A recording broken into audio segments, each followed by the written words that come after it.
السلام علیکم۔ Inside story کے ساتھ میں محسن بلال۔ نہایت ہی افسوس سے کہنا پڑ رہا ہے کہ کچھ لوگوں کے پٹے پھر کھل گئے ہیں اور مفتی منیب الرحمان صاحب کی ایک دفعہ پھر وہ کریکٹر اسیسینیشن کرنا شروع ہو گئے ہیں۔ وجہ یہ ہے کہ مفتی منیب الرحمان صاحب نے ان گدوں کے جو گھنونے مقاصد تھے ان پر پانی پھیر دیا تھا۔ یہ کیا سٹوری ہے آپ کے ساتھ میں شیئر کروں گا۔ میرا گزشتہ ایک ویلاگ تھا جو یہ لاہور کے حلقہ NA-29 میں کل ضمنی انتخاب تھا، اور یہ وہی حلقہ ہے کہ یہاں پر کرین پارٹی کا مرکز ہے۔ تو میں نے یہ کہا تھا جی کہ سانحہ مرید کے بعد معاملات بہت زیادہ تبدیل ہوئے ہیں، اور جو خاموش ووٹر ہے اس کا رد عمل بھی ہے، تو وہی ہوا۔ اور ساتھ میں نے جو تناسب ہے یعنی جو ٹرن آؤٹ ہے اس کی بھی بات کی تھی۔ تو اب باقاعدہ ٹرن آؤٹ جو سامنے آیا ہے، میں نے یہ کہا تھا کہ اگر یہ 20-25% کے اوپر ٹرن آؤٹ چلا گیا تو پھر کچھ اور اس میں محرکات ہو سکتے ہیں، لیکن اگر 20% کے نیچے رہا تو پھر یہ جو کرین پارٹی کا ووٹر ہے اس کا بھی بہت بڑا اس میں ہاتھ ہوگا۔ تو وہی ہوا کہ 18 پوائنٹ سم تھنگ جو ہے وہ یہاں پر ٹرن آؤٹ رہا ہے۔ یہ جو لاہور کا حلقہ ہے اور ایک ایسی جگہ پر کہ جہاں پر کرین پارٹی کا مرکز بھی ہے۔ دوسری جانب وزیر اعلیٰ جناب مریم نواز کھل کر بولی ہیں، اور ان کی جو سٹیٹمنٹ سامنے آئی ہے یہ سب کچھ کیوں ہوا ہے تو اس پر بھی بات کریں گے۔ عظمہ بخاری صاحبہ کی بھی سٹیٹمنٹ آئی ہے، تو دونوں کی ملتی جلتی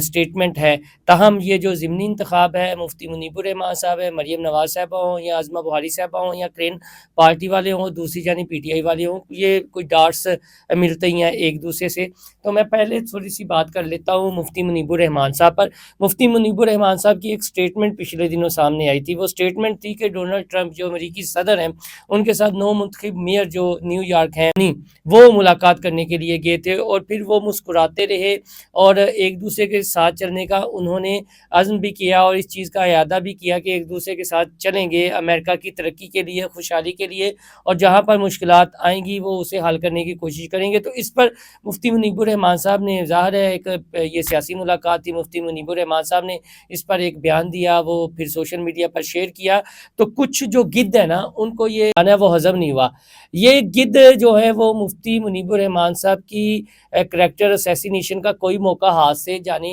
نہیں دیتے، تو انہیں بھی یہ لگا کہ کیوں نہ اب ہم مفتی منیب الرحمان صاحب کو ایک دفعہ پھر کٹہرے میں کھڑا کریں، اور پھر اس طرح کی زبان استعمال کی ہے، میں تو وہ دہرا بھی نہیں سکتا، یہ آپ سکرین پر دیکھ سکتے ہیں۔ یہ کون مصوف ہے؟ یہ وہی مصوف ہے۔ میرے پھر کچھ دوست کہتے ہیں کہ یار تم اس پر بات نہ کیا کرو، اس کی بات نہ کیا کرو، لیکن یہ بندہ بھی تو باز نہیں آتا۔ اس بندے کو بھی تو دیکھ لینا چاہیے کہ وہ کے بارے میں کیا بات کر رہا ہے، صرف اپنے ویوز کے لیے، اپنی ریٹنگ کے لیے۔ میں پھر یہاں پر ایک بات دہراتا ہوں کہ عدالت میں لاہور ہائی کورٹ کے چیف جسٹس سے تو اس کے والد کو کہا تھا chief justice Lahore high court Amir Hussain Bhatti صاحب نے کہ بابا جی قرآن پاک کا ترجمہ پڑھا کریں، آپ کے بیٹے اور دیگر نے یہ وتیرہ بنا دیا ہے کہ جو جتنی بڑی شخصیت ہوتی ہے اتنا بڑا اس پر من گھڑت الزام لگاتے ہیں یا مغالطات بکتے ہیں، تو بعد میں ان کو ڈالر ملتے ہیں، ڈالر گرتے ہیں، اور یہ بڑی شخصیات کو ٹارگٹ بھی اسی لیے کرتے ہیں۔ تو یہ جو ہے نا گلہ تتر صاحب، انہوں نے اب مفتی منیب الرحمان صاحب کو ایک دفعہ پھر اسی لیے ٹارگٹ کیا ہوا ہے کیونکہ مفتی منیب الرحمان صاحب نے ان گدوں کے جو گھنونے مقاصد تھے وہ کامیاب نہیں ہونے دیے سانحہ مرید کے فوری بعد، اور وہ جس طرح متحرک ہوئے، یہ گد جاتے تھے کہ یہاں پر خون بہے، یہاں پر مزید لاشیں گریں، اور پھر ایک ایسی موومنٹ پیدا ہو، کیونکہ یہ گد خود تو لندن میں بیٹھے ہوئے ہیں، ان کا کیا جانا تھا، لیکن یہاں پر یہ زہر اگلتے رہے، ایک پراپوگنڈا کرتے رہے اور فساد پھیلانے کی انہوں نے ہر ممکن کوشش کی۔ جب مفتی منیب الرحمان جیسی ہستی سامنے آئی اور انہوں نے معاملے کو کول ڈاؤن کرنے کی کوشش کی، پھر مریم نواز سے ان کی ملاقات ہوئی، اس سے پہلے محسن نقوی صاحب کراچی میں ان کی رہائش گاہ پر چل کر گئے۔ تو یہ جو ہے نا گد جنہیں مردار کھانے کی عادت پڑ گئی ہے، ایک آنکھ نہیں انہیں بارے مفتی منیب الرحمان صاحب، کیونکہ ان کی راہ میں سب سے بڑی رکاوٹ اب بھی مفتی منیب الرحمان صاحب ہے کہ مفتی منیب الرحمان صاحب ان کے مضمون مقاصد جو ہے وہ پورے نہیں ہونے دے رہے۔ وہ رحیق عباسی صاحب بھی تھے نا، وہ جو سانحہ ماڈل ٹاؤن کے جو لواحقین ہیں ان کے فنڈ لے کر لندن بھاگے تھے، یہ مبینہ طور پر ان پر الزام ہے۔ تو آج کل وہ بھی کلٹ پرست ہوئے ہیں، شاید اس طرح ڈاکٹر طاہر القادری کی وہ بات نہیں کرتے، لیکن کلٹزم کی وہ بات بہت زیادہ کرتے ہیں، تو انہوں نے بھی مفتی منیب الرحمان صاحب پر رقیق جملے کسے تھے۔ تو یہ جو پورا لندن گینگ وہاں پر بیٹھا ہوا ہے نا، عمران ریاض ہو، عادل راجہ ہو، آفتاب اقبال ٹائپ لوگ ہوں، اور یہ جو رحیق عباسی ہے، پورا لندن گینگ اسے آپ کے ہیں، یہ وہ گدھ ہیں لندن میں بیٹھے ہوئے گدھ ہیں جو مردار کھانے کے عادی ہو چکے ہیں۔ اور یہ مردار کیسے کھاتے ہیں؟ یہ مردار اس طرح کرتے ہیں کہ روز کسی نہ کسی ہستی کو، کسی نہ کسی شخصیت کو ایویں خام خواہ کی کہانی بنا کر انہیں ٹارگٹ کرتے ہیں، اور ٹارگٹ اس لیے کرتے ہیں جی کہ ہمارے ویوز آتے نہیں۔ یہ اصل میں حرام کھانے کے مردار آپ سمجھتے ہیں نا کہ اسے حرام کی لت لگ جاتی ہے اور وہ مردار کھانے کا عادی ہو چکا ہوتا ہے۔ تو یہ اس وجہ سے مفتی منیب الرحمان صاحب کو بار بار ٹارگٹ کرتے ہیں۔ اگر مفتی منیب الرحمان صاحب ان کی راہ میں رکاوٹ نہ ہو تو یہ پتہ نہیں اس ملک میں یا لبیک کا استعمال کرتے ہوئے کیا آگ لگانے کی کوشش کریں، اور پھر یہ علماء کرام کو ٹارگٹ کرتے ہیں۔ ایک اس گدھ نے اور تتر نے بات یہ کی جی کہ یہ جو مولوی ہیں یہ اسٹیبلشمنٹ اور فوج کی گود میں بیٹھے ہوئے ہیں۔ فریدی وہاں پر گیا ہوا تھا، گلے تتر صاحب لندن میں، تو اسے جواب دیتے نا، اس نے تو تمہارا نام بھی نہیں دیا تھا اور یہ کہا تھا جی کہ یہ تو ان کی گود میں پلے ہیں، ان کے پیمپر تبدیل ہوئے ہیں تو یہ اپنے آپ کو بڑا سمجھتے رہے ہیں، تو انہوں جواب دو نا جا کے۔ مفتی منیب نے تو آپ کی بات ہی نہیں کی، اور آپ کہہ رہے ہیں جی کہ یہ مولوی ہمیشہ اسٹیبلشمنٹ کی گود میں بیٹھے رہے اور پتہ نہیں یہ کیا کرتے رہے ہیں۔ گیلا تتر صاحب اسٹیبلشمنٹ کی گود میں تو آپ جیسے گدھ بیٹھے رہے جنہیں مردار کھانے کی اور حرام کھانے کی عادت پڑ گئی ہے، اور پورا لندن گینگ ادھر بیٹھا ہوا ہے اور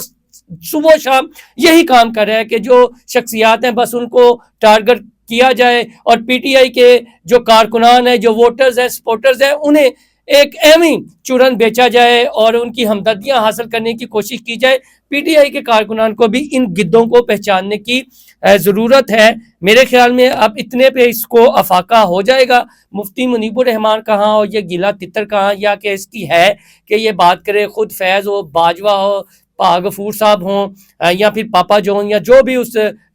پروجیکٹ میں تھے، ان کی گود میں تو ان کے پیپر چینج ہوتے رہے ہیں، اور دوسروں کو یہ تانے دے رہے ہیں کہ مفتی منیب الرحمان دیگر علماء جو ہیں وہ پتہ نہیں کس کی گود میں، یہ گود میں خود پلے بھرے ہیں۔ مریم نواز کی جو سٹیٹمنٹ آئی ہے، مریم نواز نے یہ کہا جی کہ عوام نے کارکردگی کو ووٹ دیا ہے، عوام کا دو ٹوک فیصلہ ہے کہ جو کام کرے گا وہی ووٹ لے گا۔ بیلٹ باکس سے بھی پیغام ہے، پاکستان کو فتنہ فساد نہیں، شاندار مستقبل چاہیے۔ یہ فوری طور پر جو ان کے امیدوار ضمنی انتخابات میں کامیاب ہوئے ہیں اس پر مریم نواز صاحبہ نے سٹیٹمنٹ دی ہے، اور ساتھ میں یہ کہا ہے کہ عوام نے نفرت، فتنہ اور انتشار کی سیاست کو دفن کر دیا ہے، اب وقت بدل گیا ہے، عوامی ترجیح بدل گئی ہے، پاکستان آگے بڑھ چکا ہے، اب خدمت کو مینڈیٹ ملے گا۔ مسلم لیگ نون کی واضح جیت دراصل عوام کی جانب سے ترقی کے سفر کو مزید تیزی سے بڑھانے کے لیے ہے، اور یہ اس کا ایک پیغام بھی ہے۔ مریم نواز نے بیسیکلی یہ کہہ دیا ہے کہ جو ان کی کارکردگی تھی عوام نے اس کو ووٹ دیا ہے، اور عوام چاہتے ہیں کہ جو کام کر رہا ہے اس کو ووٹ دیا جائے، جو نفرت اور فساد پھیلا رہا ہے اس کو مسترد کر دیا جائے۔ اسی طرح عظمیٰ بخاری صاحبہ نے کہا جی کہ یہ جو مسلم لیگ کی شاندار فتح ہوئی ہے اس کی بڑی وجہ مریم نواز کی دن رات محنت اور کارکردگی اور ان کا ویژن ہے جو پنجاب کی عوام کے لیے انہوں نے منصوبے شروع کیے، اور ان کا یہ کہنا تھا کہ یہ ووٹ جو ملا ہے یہ مریم نواز کے ویژن اور کارکردگی کو ملا ہے۔ اور ساتھ میں یہ بھی کہا ہے کہ ہری پور میں جو بابر نواز کی فتح ہے وہ جعلی تبدیلی کے تابوت میں ایک آخری کیل ثابت ہوئی ہے۔ آپ کو پتہ ہے نا کہ ہری پور میں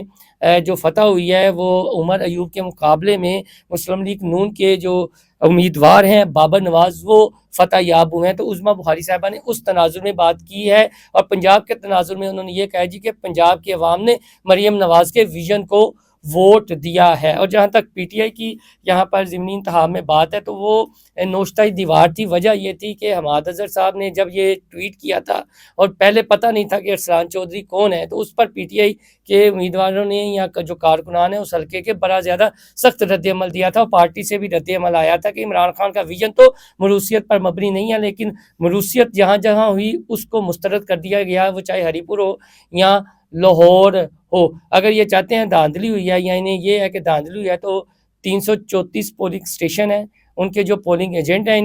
ان کو ساتھ لیں، اور وہ جو 334 کے قریب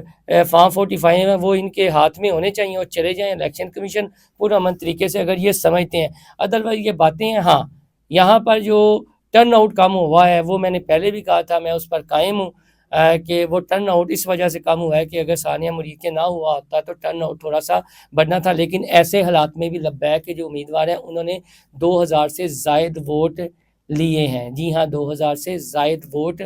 لیے ہیں، اور یہ ایک تازہ ہوا کا جھونکا بھی ہے۔ دوستو اپنا فیڈ بیک ضرور دیجیے گا، اور پاکستان کے دشمنوں اور دوستوں کی پہچان ضرور رکھیں، اور یہ جو علماء کرام پر جن کے پٹے کھلے ہوئے ہیں نا، ذرا ان کو منہ توڑ جواب بھی دیں۔ اللہ حافظ۔